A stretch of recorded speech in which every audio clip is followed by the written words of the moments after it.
In today's video, I'm going to teach you how to zero-shot learning in ChatGPT 2026 full guide. If you've ever spent late nights labeling data, building brittle classifiers, or juggling scripts just to spot a simple pattern, this guide is going to feel like a breath of fresh air. In 2026, you can lean on ChatGPT's semantic understanding to run zero-shot learning, classifying brand new data into well-defined labels without any prior training set. I'll walk you through isolating your workspace, prompting for high precision classifications, adding a vision check for interfaces and product images, running scripts live, and packaging your results cleanly for production. First, isolate your dataset so context stays crisp. Open your browser, head to the projects area, and create a new project. Give it a clear title like 2026 Zero Shot Classifier Models. This keeps your logs, prompts, and outputs sandboxed from casual chats or web lookups, preventing label drift and accidental cross-contamination. Organized context equals cleaner, more reliable classifications.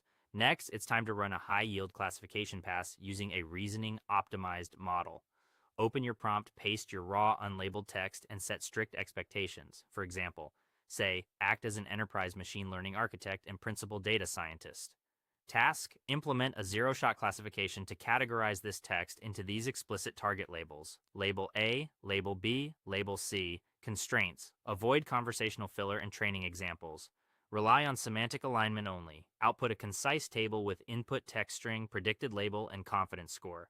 Clear targets and constraints reduce guesswork, enforce consistent label use, and make the output immediately actionable. Working with visuals, add a zero-shot vision check. Click the upload icon, drop in a screenshot or product image, and prompt, review the visual elements in this image. Using zero-shot visual reasoning, classify the interface into one of minimalist, corporate, e-commerce.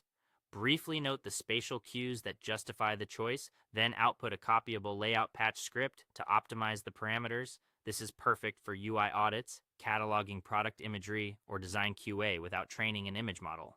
When code or parsing logic is generated, open the interactive sandbox or live preview. Run the script right there to watch unstructured strings get parsed, labels assigned, and confidence scores rendered in real time. This tight loop lets you confirm schema integrity and quickly tweak constraints before exporting. Finally, package everything for production. Act as an advanced document typographer and data systems engineer. Organize the finalized zero-shot classification schema, core code blocks, and output tables into a single column markdown document with clear headers. Remove commentary so the layout is copy ready. Save it inside your project so your team can drop it straight into pipelines. That's it. Offload tedious labeling, keep context clean, and deploy agile zero-shot workflows with confidence. Thanks for watching, and I'll see you in the next